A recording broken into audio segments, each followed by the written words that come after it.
सभी साथियों को नमस्कार। जैसा कि मित्रों आप लोगों को पता है कि टीजीटी पीजीटी के विज्ञापन को लेकर के लगातार आपके मन में नए नए ख्याल, नए नए प्रश्न चल रहे हैं। ऐसे हालात में तमाम साथियों की बात अगर करें या कहें सर्वाधिक छात्र, सर्वाधिक नौजवान यह चाहता है कि पुरानी नियमावली के आधार पर विज्ञापन जारी हो। आपको बता दें कि सोशल मीडिया पर मैंने देखा तो एक खबर निकल करके आई कि 11 तारीख को प्राविधिक कला के अभ्यर्थी शिक्षा सेवा चयन आयोग पर आंदोलन की रणनीति बनाए हुए हैं। ऐसा पोस्टर है, हालांकि इस चीज की जानकारी मुझे नहीं है।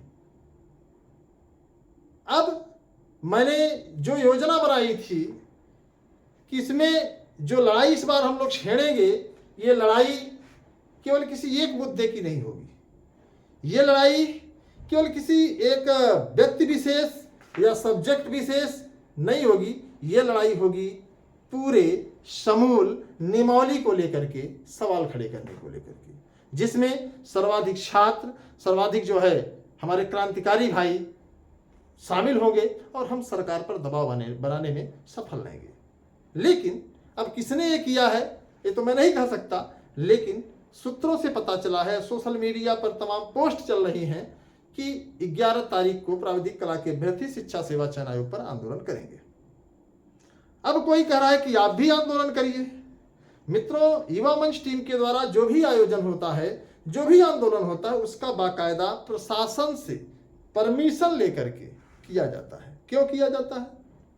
आप देख ही रहे हैं कि हम लोग अब तक दर्जनों मुकदमे झेल चुके हैं और मुकदमे झेलने में बड़ी किल्लत होती है। जमानतदार चाहिए, ये चाहिए, वो चाहिए, तमाम चीज़ों की बात होती है। तो उससे थोड़ा सा बचने के लिए, और आपको पता ही है कि प्रशासन किस तरीके से मुकदमा लाती है, छात्रों का शोषण करती है, ताना, हर चीज़ आपको पता है।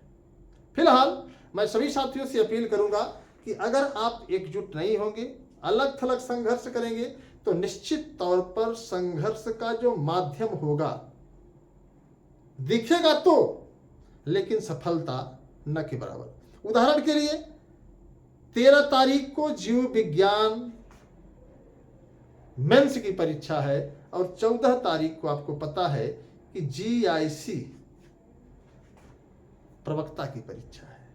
अब सोचिए 14 तारीख को परीक्षा है, जीव विज्ञान के अभ्यर्थी ये चाह रहे थे कि हमें किसी तरीके से 1-2 दिन 4 दिन का समय मिल जाए, लेकिन आयोग ने नहीं माना। आज भी कई साथी गए थे आंदोलन करने के लिए, लेकिन आंदोलन नहीं किए। उन्होंने एक पत्र पकड़ा करके खुद को वहां से गो बैक कर लिया। तो आप जो कहते हैं वो करिए, तब तो सरकार मानेगी। अन्यथा की स्थिति में कुछ कहना न कहना कोई बड़ी बात नहीं है। आपने अगर कहा कि हम आंदोलन करेंगे तो आपको आंदोलन करना चाहिए। आपने कहा कि हम हटेंगे नहीं तो आपको नहीं हटना चाहिए। आपने कहा कि हमें हमारा अधिकार चाहिए तो आपको करना चाहिए। देखिए मित्र, बहुत साफ शब्दों में बताएं, बेरोजगारों की पीड़ा, बेरोजगारों का दर्द मुझसे बेहतर शायद कोई समझ पाए। लगातार आपने देखा होगा तदर शिक्षकों को बचाने को लेकर के बड़े बड़े शिक्षा माफिया, बड़े बड़े शिक्षाओं के आका लगातार उनको संरक्षण के लिए मांग कर रहे हैं। इसके बावजूद भी मैंने संयम से, धीरज से, आराम से, सुकून से संघर्ष का रास्ता चुना और सफलता मिली। इस बात को आप लोगों को पता ही है। आज पूरे उत्तर प्रदेश में अगर कोई तदर्थवाद का नाम जानता है तो उस अनिल सिंह के ही द्वारा जानता है, वरना कोई जानता नहीं था। तो मेरा आप सभी से कहना है कि लड़ाई लड़ना अच्छी बात है, और अगर आप स्वयं अपनी लड़ाई लड़ने के लिए तैयार है तो इससे अच्छी बात कोई और नहीं हो सकती दोस्त। लेकिन लड़ो तो फिर सरफरोशी की तमन्ना अब हमारे दिल में है। देखना है जोर कितना बाजुए कातिल में है, कि आपको लड़ना चाहिए। फिर आप परिस्थितियों के साथ समझौता ना करें, फिर आप पीछे ना हटें, तब तो माना जाएगा। फिर आप हमारी श्रेणी में आ जाएंगे कि 2-4-10 मुकदमे होंगे, जमानतदार चाहिए, वो सिलसिला लंबा होगा। लेकिन आप पता चला कि आप आंदोलन को डाइवर्ट करने के लिए, आंदोलन को जो है टीआरपी के चक्कर में, तो छात्रों का जो है जो ऊर्जा है उसको जाया ना करिए। अगर आप लड़ रहे हैं तो हमारी शुभकामनाएं हैं कि 11 तारीख को आप मजबूती से लड़िए। जो भी हमसे सहयोग हो पाएगा मैं आपको सहयोग करूंगा, लेकिन इतना जरूर कहूंगा कि अगर कदम बढ़ा दिया है तो सौगंध है तुझे माँ बाप की कि कदम पीछे नहीं हटना चाहिए।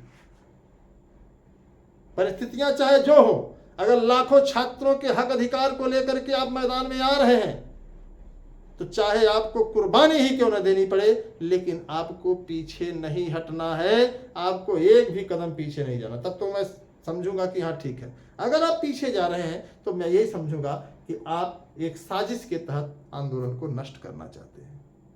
क्योंकि इस समय हमारे टीजीटी पीजीटी साथियों के मन में पुरानी नियमावली से भर्ती कराने को लेकर के जो उत्कंठा जागृत हुई है उसे मुझसे बेहतर कोई नहीं जान सकता। क्योंकि लगातार टीजीटी पीजीटी जीआईसीएलटी प्रवक्ता जीडीसी बीईओ जैसी भर्तियों को लेकर के युवा मंच टीम ने मजबूती से शासन से, प्रशासन से, सत्ता से सवाल करना अपना एक आदत बना लिया है। तो आप सभी से निवेदन है कि आप लोग अगर 11 तारीख को आंदोलन कर रहे हैं तो बिल्कुल करिए। हमसे जो हो पाएगा, जो हमें आप कहेंगे, मैं उस तरीके से तैयार रहूंगा, बशर्ते आपको कदम पीछे नहीं हटाना है। आपने देखा 3 कोचिंग संस्थानों को बंद कर दिया गया। क्यों बंद कर दिया गया उसका कारण आप जानते हैं। भ्रष्टाचार पर आप बोलेंगे तो ताला मार दिया जाएगा। तो कहीं ना कहीं चीजें आप समझ ही पा रहे हैं। और मैं सभी से निवेदन भी करूंगा, अनुरोध भी करूंगा कि मित्रों, अधिकारों के लिए लड़ना पड़ता है और छोटी मोटी विषम परिस्थितियों से भागना नहीं पड़ता, डरना भी नहीं चाहिए। तो जो भी साथी, मैं सभी से निवेदन करूंगा कि आप लोग एकदम तैयार रहिए। बहुत जल्द हम लोग देखते हैं, क्योंकि अभी 14 तारीख को परीक्षा है साथियों का। तो मेरे मन में यह है कि 14 तारीख के बाद हम एक बड़े आगाज को अंजाम देने का प्रयास कर रहे हैं। उसके लिए मैं लगातार सोशल मीडिया पर लोगों से अपील कर रहा हूं कि आप जितना अधिक हमसे जुड़ेंगे उतनी अधिक संख्या में लोग उतरेंगे और एक बड़ी रणनीति के तहत, गोरिल्ला युद्ध नहीं, एक बड़ी रणनीति के तहत हम लोग जो है सरकार को यह महसूस कराएंगे कि हम इस मुहिम को लेकर के चल रहे हैं और सरकार को इस मुहिम को स्वीकार करना पड़ेगा। अब फैसला आपके हाथ में है, आप क्या करेंगे। बहुत जल्द, अभी 11 तारीख की घोषणा हो गई है तो उसके पहले माफी चाहूंगा, मैं कुछ नहीं करूंगा। क्योंकि मैं चाहता हूं कि जो छात्र, जो साथी आगाज किए हैं, उनकी ऊर्जा गलत दिशा में न जाए या उन्हें यह न लगे कि अनिल सिंह के द्वारा हमारे आंदोलन को तोड़ा जा रहा है। मैं चाहता हूं कि आप 11 तारीख को आंदोलन की घोषणा किए हैं तो निश्चित तौर पर आप उसको मजबूती से आगे लेकर के चलिए। सफलता जरूर मिलेगी, जो भी हमसे हो पाएगा। मैं बार बार कह रहा हूं कि मैं आपके साथ, लेकिन हाँ, पीछे नहीं हटना। मैं पीछे हटोगे तो युवा नौजवान तुझे बख्शेगा नहीं, इस बात को ध्यान रखना। तो धन्यवाद, नमस्कार, जय हिंद। मैं आपके संघर्षों का साथी अनिल सिंह। मेरी अब भी आपसे अपील है कि जब टकराते हैं तो चूर होने का डर नहीं होता। और मित्रों, मैं आप सभी से बताना चाहूंगा कि हमने तो टकराने का इरादा बना लिया था, लेकिन चलिए आपने कुछ खैरियत दी, इसके लिए बहुत बहुत धन्यवाद। 11 तारीख को कुछ लोग संघर्ष का रास्ता तय कर लिए हैं, तो हमारी शुभकामनाएं हैं। बाकी मेरी कोशिश अब भी है और आगे भी रहेगी कि पुरानी नियमावली से हो, जिससे कंप्यूटर के साथियों का भी अध्याचन आए। आपको बता दें कि प्राविधिक कला को भी मौका मिले, प्रवक्ता में नॉन बीएड को भी मौका मिले। जो तमाम बदलाव हैं, घाच पाच, वो न होने पाए। बाकी आप क्या कहना चाहते हैं कमेंट बॉक्स में बताएं और इस वीडियो को अधिक से अधिक शेयर करें। जय हिंद।